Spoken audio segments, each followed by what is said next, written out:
సుమారు మున్సిపల్ పరిధిలో అభివృద్ధికి అమడ దూరంలో ఉన్న రాజీవ్ గృహకల్ప ఇందిరమ్మ కాలనీ పరిస్థితి అయితే దయనీయంగా మారింది. మొత్తం 36 వార్డులో అత్యధిక జనాభా కలిగిన ముఖ్యంగా 8వ వార్డు అయినప్పటికీ మౌలిక సదుపాయాలు మాత్రం కనీస స్థాయిలో కూడా లేవని స్థానికులైతే ఆవేదన వ్యక్తం చేస్తున్నారు.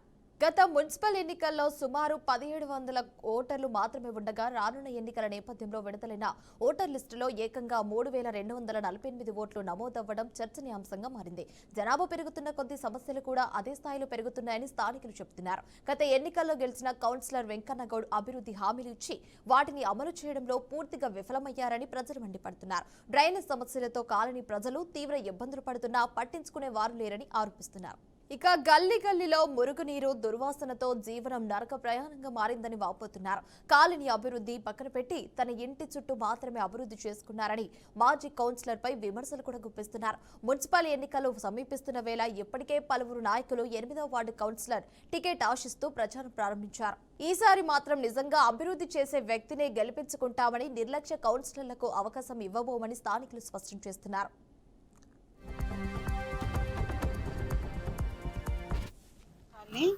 మాది 8వ వార్డు. ఇక్కడ డ్రైనేజ్ ప్రాబ్లం చాలా ఉంది. ఇంచుమించు 2008లో ఈ రాజు కాలనీ ఇచ్చిండ్రు. అప్పటి నుంచి డ్రైనేజ్ అసలు చేయలేరు, ఏం పనులు చేయలేరు. డ్రైనేజ్ పనులు ఏవి రాలేవు. 5-10 ఏళ్ల నుంచి అసలు డ్రైనేజీ పనులు ఏమి కాలేవు. దాని నుండి ఇప్పుడు చూసేట్ల ఎండాకాలం వస్తుంది, ఫుల్ దోమలు వాసన. ఎండాకాలం అయితే విపరీతం వాసన. ఈ 3-4 బ్లాక్లు అయితే చాలా కంపు వాసన. మధ్యాహ్నం బయటికి రాబుద్ది కాదు, అంత ఘోరంగా వాసన ఉంటుంది. ఇక్కడనే వాటర్ నీళ్ళు వస్తాయి మోర్లలో వచ్చి, మోర్ల నీళ్ళన్నీ డ్యామ్ లీక్ అయ్యి వాటర్ నీళ్ళు వస్తాయి. దోమలు దాని నుంచి కూడా విపరీతం దోమలు ఉన్నాయి. దాన్ని తొందరగా పరిష్కరిస్తే మంచిది. ఇంతకుముందు కూడా సబ్ కలెక్టర్ వచ్చి కూడా చూసిపోయిండు ఆ విషయం, ఈ డ్రైనేజ్ విషయం చూసిపోయిండు. సెకండ్ కరోనాలో వచ్చి సబ్ కలెక్టర్ వచ్చి చూసిపోయిండు, కానీ ఎవరు ఏం స్పందించలేరు. మున్సిపాలిటీ కమిషనర్ కూడా వచ్చి చూసిపోయిండు, ఆయన కూడా ఏం స్పందించలేరు. అందుకని తొందరగా డ్రైనేజీ ఈ ఎండాకాలం లోపలనే డ్రైనేజీ కాల్ చేయాలి. కౌన్సిలర్ కూడా చాలాసార్లు కాంప్లైంట్ చేసిండ్రు, కానీ ఆయన కూడా పట్టించుకోలేదు. చూసిండ్రు, నిమిత్త మాత్రం వెళ్ళిపోయిండు అంతే. అందుకని దానికి ఎవరైనా మళ్ళీ వచ్చే వాళ్ళైనా పరిష్కారం చేయాలి. ఎవరున్నారు మున్సిపాలిటీ కమిషనర్ ఎవరున్నా సరే దాన్ని పట్టించుకొని ఒకసారి చూసి మాకు స్పందించాలి. దానిపైన పనులు చేస్తే గెలిపిస్తాము. ఇంతకు ముందు చేసిన పనులు అయితే మా ఏరియాలో అయితే ఇక్కడ వరకు అయితే ఏమి లేవు. ఇప్పుడు కూడా మళ్ళీ అదే కౌన్సిలర్ వచ్చినా మంచి పనులు చేస్తాను మాకు హామీ ఇచ్చినా తప్పకుండా ఆయనకే ఓట్లేసి ఆయనని గెలిపిస్తాం. మాకు ముందు పనులు చేసి చూపెట్టాలి. ఎవరన్నా రాని మాకు నోటుకు రూపాయి ఇవ్వకున్నా సరే మాకు పనులు చేయాలి. మా ఏరియాలో సిసి రోడ్లు లేవు. ఎవరైనా ఇప్పుడు మురుగు కాలువలు పొంగిపోయినా కూడా పట్టించుకునే లేరు.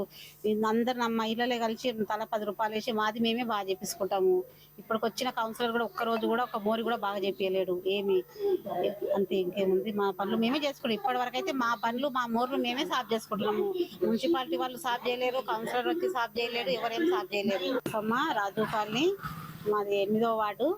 ఇక్కడ డ్రైనేజ్ ప్రాబ్లం చాలా ఉంది. ఇంచుమించు మా మున్సిపాలిటీకి ఏం బాగాలేదు, వాసన ఉంది. నీళ్లు మంచి గలీజ్ నీళ్ళు వస్తాయి. ఆ నీళ్ళు ప్రతిరోజు వస్తాయి. నీళ్ళు డోర్ తెరుస్తలేము మేము. రోగాలు వస్తున్నాయి మాకు. మురుగుడ ఉండదు మాకు. చాలా ప్రాబ్లం ఉండదు. అందరికీ ఎవరు పట్టించుకుంటలేరు. చూడు ఇక్కడ మాకు అసలే ఎంతమంది చెప్పినా పట్టించుకుంటలేరు మాకు. రాజు ఎవరు తీరుస్తే వాళ్ళకి ఓటేస్తాం మేము. అంతమంది ఓటు వేయం చూడని చెప్తున్నాం. కౌన్సిలర్ మాకు ఏమి చేయలేడు. మాకు అసలు ఏమి ఆ కౌన్సిలర్ నిలబడ్డ అవుతుంది. మాకు నిలబడక మా రోడ్ ఒకటి బాగా చేయాలి, లైట్లు బాగా చేయాలి. మాకు చేస్తే ఓటేస్తాం చూడు. ఎవరైనా ఇలా పడుండ్రు మీకు. మాకు రోడ్డు బాగా కావాలి. మాకు డోర్ చేస్తే వచ్చి చూడుంటుంది మీరు. చాలా ప్రాబ్లం ఉండదు మాకు. ఇంటి పక్కకే ఉంది మాది. చూడు, ఇంకా మీరు తీరుస్తున్నా మీ ఇష్టం, తీరకుంటే మీ ఇష్టం. ఇక మేము ఏమంటలేము. కౌన్సిలర్ అవసరం వద్దు, మాకు ఏమొద్దు, కానీ మీరు రోడ్డు మంచిగా చేయాలి. మాకు రోడ్ చేయాలి, లైట్లు వేయాలి. మాకు మంచిగా రోడ్ అసలు బాగాలేదు. మాకు దోమలు వస్తున్నాయి, రోగాలు వస్తున్నాయి. మేము ఎంతగానో అక్కడ చూడు ఎంత మంచిగా రోడ్ వేసినారు. ఇక్కడ నుంచి ఓటు వేయలేరంట. అందరికి ఓటు అయినది. मళ్ళీ उसका काउंसलर का इनका ना वो इनका नहीं बोलते ना, उन बोलता इधर के वोटा नहीं गए बोल को, उसको नहीं गया सो छोटा। फिर उन जीता कैसा, उधर के रूमा को चुनना डालिया, फिर इधर के बिलाका को चुनना नहीं, कुछ नहीं है। गंदगी सफा करे, वीडियो पे नको डालो, वो नको डालो, ये नको डालो। इधर का वोट नहीं गया सो चुन जीते उन्होंने। ఇప్పుడు next हमारे को क्या है, हमारे जावेद भैया आने का है, हमको कुछ लाने का है। देखो इतनी रिक्वेस्ट है हमारे, उन्होंने हर चीज में हर प्रॉब्लम में जावेद भैया चाहती है हमारे।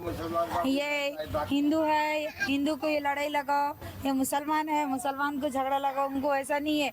सब में प्रेम मोहब्बत सब जने अच्छा रहना बोलकर उन्होंने सोचती हूँ ना। बाकी के लोग क्या सोचते कि क्या नहीं कि उनके बारे में फर्क नहीं पड़ता। कौन तो घर में बीमार है तो उनको घर तक जाकर उनको देख के आती, उनको 1500 की जरूरत रहे तो भी देते हो ना। मरे साले को रात में तो एक जना हमारे इंतकाल हो गया, उन्होंने चाहे उन्होंने हर इंतजाम उन्होंने करे जावेद भैया आके। हमारे कुछ भी नहीं होना भैया, हमारे को जावेद भैया को जिता खिलाना है और कॉलोनी में जावेद भैया चाहना है बस। 10 साल यहाँ पे टीआरएस हुकूमत थी, उसके बाद है ना जन्नत पता है हमारे को टीआरएस वाले। हाँ, हर वार्ड को है ना 1-1 करोड़ रुपए लाके देते बोले। हमारे वार्ड को है ना 1 करोड़ रुपए सेंक्शन हुए। ये 1 करोड़ रुपए के काम है। देखो पूरे अच्छे सीसी रोड गिर गए यहाँ पे, जबरदस्त सीसी रोड आ गई हमारे क्या बोलते टीआरएस हुकूमत में। यहाँ पे जो काम करे ना अच्छी जबरदस्त सीसी रोड डाल के है ना पूरा जन्नत के जैसा कॉलोनी को बना दिए। ये क्या है बोले तो खाली हथेली में जन्नत बताते टीआरएस वाले। अब आने वाली जो हुकूमत है हमारी कांग्रेस हुकूमत जो काम करी है माशाल्लाह, रोहित रेड्डी अन्ना यहाँ पे कुछ नहीं करे। और हमारे यहाँ के जो टीआरएस के लीडर है उन्होंने सिर्फ खाली लोगों को है ना भड़काने का काम करे, उससे हटके दूसरा कोई काम नहीं करे। यहाँ पे खाली हर चीज़ बुरे काम हो गए। अब हमारी इंशाल्लाह हमारी हुकूमत, हमारे काउंसलर साहब आएंगे, आने वाले काउंसलर साहब अभी काम नई काउंसलर बनने से पहले यहाँ पे कॉलोनी पूरी चमका दे रहे, सीसी रोड गिर जा रही अल्हम्दुलिल्लाह। अभी 2 साल हुआ हम लोग आके, आने वाले वक्त में हम और ఇల్లు నాకు సొంతం ఉన్నది కానీ ఏం రోడ్లు లేవు, కింద పడ్డాం, దెబ్బలు తాకినాయి, కరెంట్లు లేవు, ఆడ బోర్ పోయింది, బోర్ చేపించేటోడు లేడు, నీళ్ళ ప్రాబ్లం ఉంది. మరి ఏం చేయాలప్ప, ఎవడున్నాడు దిక్కే ఎవ్వడు లేడు, ఎవడు దిక్కు లేడు. ఇడ మాకు పెద్దలు లేరు చిన్నలు లేరు, పిల్లలు వాళ్ళే అయినారు, పెద్దలు వాళ్ళే అయినారు. వస్తున్నారు కానీ మేము చేపిస్తాం పోతారు, ఇక అక్కడనే పోతున్నారు. అసలే అట్టుండే అంటున్నాడు అక్కడ. ఎన్నికల్లో మంచోడు వస్తే ఓట్లు వేస్తాం, గెలిపించుకుంటాం, లేకపోతే వాడిని కూడా దంతాం. ఒకటే మాట. తాండూరు మున్సిపల్ పరిధిలోని మనం ఇప్పుడు రాజీవ్ ఇందిరమ్మ కాలనీలో ఉన్నాము. ఇక్కడ అయితే ఇక్కడ వార్డు పెద్దదైన సమస్యలు కూడా అంతే పెద్దగా ఉన్నాయి. ఇక్కడ ముఖ్యంగా ఏర్పడ్డ సమస్య ఏంటంటే ఇక్కడ డ్రైనేజ్ సమస్య ఒకటి, ఇక్కడ వీధి దీపాలు లేవని చెప్పేసి స్థానిక ప్రజలు ఇక్కడ మండిపడుతున్నారు. అయితే మనం ఇప్పుడు లైవ్లో చూస్తున్నాం, మనం ఇక్కడ ప్రజెంట్ ఇక్కడ ఇందిరమ్మ కాలనీలో ఉన్నాము. ఇక్కడ చూస్తున్నాం ఇక్కడ. అయితే ఇది వచ్చేసి ఏంటంటే ఇక్కడ ఇందిరమ్మ కాలనీ రాజీవ్ గృహకల్ప పక్కన ఉన్నది ఇప్పుడు అది. అయితే ఇందిరమ్మ కాలనీ ఇక్కడ జనాభా పెరుగుతున్న కొద్ది సమస్యలు కూడా పెరుగుతున్నాయి. అయితే గతంలో గెలిచిన కౌన్సిలర్ వచ్చేసి ఇక్కడ ఏ సమస్య ఉందన్నా కూడా ఇక్కడ పట్టించుకోడు కాదని చెప్పేసి స్థానిక ప్రజలు అయితే చెప్పుకొస్తున్నారు. అయితే ఇకనైనా ఇక్కడ ఉన్న ఇప్పుడు రాబోతున్న మున్సిపల్ ఎలక్షన్లో ఇప్పుడు వచ్చే నాయకులు మాకు పనిచేసే నాయకులే కావాలి, మేము పనిచేసిన నాయకులకే ఓట్లు ఇస్తామని చెప్పేసి ఇక్కడ స్థానిక ప్రజలైతే